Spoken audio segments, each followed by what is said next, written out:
আসসালামু আলাইকুম এভরিওয়ান, কেমন আছেন সবাই? আশা করছি সবাই ভালো আছেন। আলহামদুলিল্লাহ আমরাও ভালো আছি। তো এই যে আমার এখানে রান্নাঘরের যে জানলা বরাবর বিল্ডিংটা ছিল, এটার কাজও শুরু করে দিয়েছে। বুঝতেছি না আসলে কি করবো, রান্নাঘরে আসলেও এখন রিল্যাক্সে কাজ করতে পারি না। এই যে সকাল সকাল কাজ শুরু হয়ে গেছে। যাই হোক, এগুলো আসলে চলতেই থাকবে। Welcome to my another blog. যে যেখান থেকে ভিডিওটি দেখা শুরু করেছেন, আশা করছি আল্লাহ তাআলার অশেষ রহমতে সবাই ভালো আছেন, আমরাও ভালো আছি। তো যারা ভিডিওটি দেখা শুরু করেছেন, রিকোয়েস্ট করব না টেনে পুরো ভিডিওটি দেখবেন। আর দেখতে দেখতে যদি ভালো লেগে যায় অবশ্যই আমার চ্যানেলটি সাবস্ক্রাইব করে দিবেন। আমি এখন সকালের নাস্তাটা রেডি করব। নাস্তা আজকে পরোটা খাবো, সাথে ডিম ভাজি। আর আমরা যেহেতু সরিষার তেল খাই, তাই ডিমটা আমি বাটার দিয়ে ভাজি করে নিচ্ছি, কারণ সরিষার তেলে ডিম ভাজলে আমার কাছে একটু গন্ধ লাগে। আর এরপরে আস্তে আস্তে রান্নার প্রিপারেশন নিব দুপুরের। এখানে আমি অলরেডি মাছ ভিজিয়ে রেখেছি। যেহেতু আমার এখন সবকিছু ব্যালেন্স করে করতে হয়, তাই আমি ঘুম থেকে উঠে এই কাজটা করি। অবশ্য আমি আগেও এই কাজটা করতাম। আজকে রান্না করব লাল শাক ভাজি, আর আমার জন্য মাছ ভাজি করব, আর লাউ রান্না করব। এটা আমার এখনকার ব্রেকফাস্ট। এটা আমি এখন খাবো, খেয়ে তারপর আমি কাজে লেগে যাব। আর ওই যে এখানে আহমদ খাচ্ছে একা একা। তো এখন এই যে আমি মোটামুটি রান্নার প্রিপারেশন নিয়ে নিয়েছি। এখানে মসুর ডাল দিয়ে লাউ রান্না করব আজকে, তারপরে পেঁয়াজ দিয়ে বাগার দিয়ে নিব, সাথে রান্না করব, সাথে ভাজি করে নিব মাছ। এর থেকে বেশি কিছু রান্না করলে আর কি আমার বাসায় খাওয়া যায় না, মানুষই তো নেই, খাবে কে, এই হচ্ছে কথা। তো এখানে আমি পাতিল টাতিল সব রেডি করে রেখেছি, লাইন দিয়ে দিচ্ছি। আমি যেহেতু সরিষার তেলে রান্না করি, তো প্রথমে আমি যেটা করি, সরিষার তেলটাকে অনেকক্ষণ হিটে রেখে একটা গন্ধ থাকে, সেই গন্ধটা চলে যাওয়ার জন্য অপেক্ষা করি। যেহেতু লাউ রান্না করবো, লাউতে এত বেশি তেলের দরকার হয় না, তাই আমি একটু কম করে দিলাম। আর তাছাড়া এখনকার আমাদের যে রোগ বালাইয়ের অবস্থা, তেল ঝাল যত কম খাওয়া যায়, মশলা ততই বেটার আর কি। তো আমি আমার রান্না বান্না স্টার্ট করে দিলাম।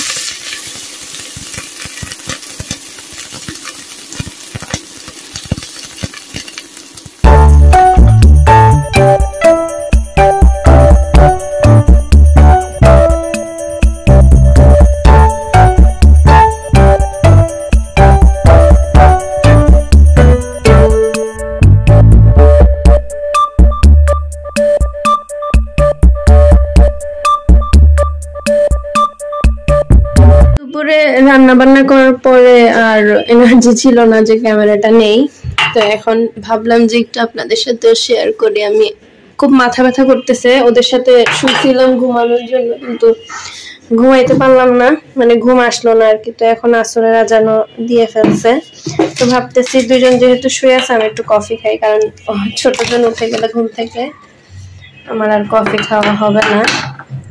খুব নজরে নজরে রাখা লাগে বড়জন, আবার ছোটজনদের ব্যথা দেয় নাকি। তা আমি আবার তিতা বেশি খাইতে পারি না, কফি তো আমি প্রচুর চিনি খাই। এখন অবশ্য চিনির পরিমাণটা কমাইয়া দিছি, আরো কমাইয়া দিব ইনশাল্লাহ আস্তে আস্তে। চিনি, তারপরে লবণ, কোল্ড ড্রিঙ্কস, এগুলো আস্তে আস্তে বাদ দিয়ে দিব। পারি না। তো এই যে এই জায়গাটা দেখতে পাচ্ছেন, অবস্থা খুবই খারাপ। আসলে এগুলো গোছাবো করে গোছানো হচ্ছে না। গত অক্টোবর থেকে আমি প্রচন্ড ব্যস্ত ছিলাম, আপনারা কম বেশি জানেন। ব্যস্ততা ছিল, প্রথমে তো উমরায় গেলাম আলহামদুলিল্লাহ, তারপরে আমার ভাসুর এসেছেন, তারপরে ভাসুর চলে যাওয়ার পরে আমার পরীক্ষা ছিল। তো সবকিছু মিলে ব্যস্ত ছিলাম। আরেকটা কথা বলতে চাইছিলাম, আবার জানুয়ারিতে আমার বোনটা চলে গেল, ওইখানেও ছিলাম কিছুদিন। সময় আসলে চোখের পলকে চলে যায়। উমরা যাওয়া নিয়ে একটা কাহিনী বলি। 2014-তে আমার আব্বু আম্মু প্রথম উমরাতে গিয়েছিলেন। তো তখন কোনো কারণে আমাদের বোনদেরকে নিতে পারেন নাই, শুধু আমার ভাইটাকে নিয়ে গেছিল। তো তখন আব্বুর খুব মন খারাপ হয়েছিল। উনি তখনই প্ল্যান করেছে ফিউচারে কখনো সুযোগ হলে উনি আমাদের সবাইকে নিয়ে যাবেন। তো সেই সুযোগটা হয়েছিল। আসলে আমরা সেই 2014 সাল থেকে আশায় থাকতে অবশেষে 2022 সালে গিয়েছি। তো এখন খুব আফসোস লাগে আসলে মানুষ স্বপ্ন নিয়েই বাঁচে, তো আমরাও এই স্বপ্নটা দেখতাম অনেকদিন ধরে, পূরণ হয়ে যাওয়ার পরে এখন খালি খালি লাগে। তবে ওই দিনগুলোকেও খুব মিস করি। ফ্যামিলির সবাই একসাথে আমরা 13-14 দিন ছিলাম, একসাথে খাওয়া দাওয়া, নামাজ পড়তে যাওয়া, সবকিছুই। এটাই আসলে জগতের নিয়ম। এভাবেই আর কি সময় যাবে, আমরা বুড়ো হব, একদিন দুনিয়া থেকেও চলে যাব। তো এই যে বিকালবেলা বাচ্চারা ছাদে ঘুরে বেড়াচ্ছে, ইদানিং এই জিনিসটা খুব করে।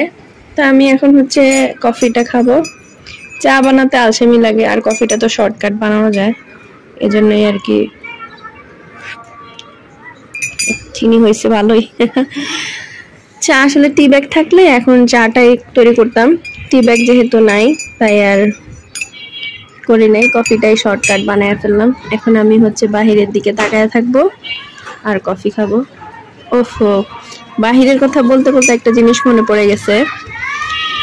ইদানিং এত মশা, জানি না, আমাদের এখানে ছিল না, হঠাৎ করেই দেখা দিয়েছে। তো এখন আমি আগে জানলা দরজা সব লাগাই ফেলা হয়েছে। এদিকের এইটা বাকি আছে, এই জানলাটা আর বারান্দার দরজাটা, এই আর কি। কিছু কাপড় চোপড় আছে, শুকায় গেছে, এগুলো নিয়ে একবারেই আমি বন্ধ করে দেই।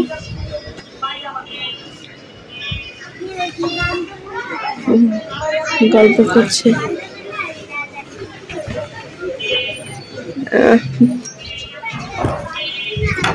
ও এই জামাটা পুরোপুরি শুকায় নাই, এটা দিয়ে দিব আবার, এদিক দিয়ে দিই, মানুষ দেখা যায় বাইরে, ওই জন্য। আমার বসে বসে এই জিনিসগুলো দেখতে ভালো লাগে। এখন বসে বসে দেখার সুযোগ নেই, ঝটপট কাজ করে ফেলতে হবে। আহমদের প্যান্ট ছোট হয়ে গেছে,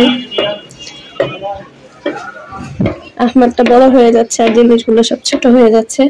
এই যে এক গাদা জামা কাপড় ওইখানেও আছে, ওই যে এগুলো সব আমার গুছাইতে হবে। ইদানিং খুব আলসেমি লাগে। ওরা দুইজন ঘুমাচ্ছে, আমাকে সঙ্গ দেওয়ার মতো কেউ নাই। আর কথা বলা আমি মাঝে মাঝে কথা বলার জন্য মানুষ খুঁজে পাই না। এখন ভালো লাগে আপনাদের সাথে গল্প করে।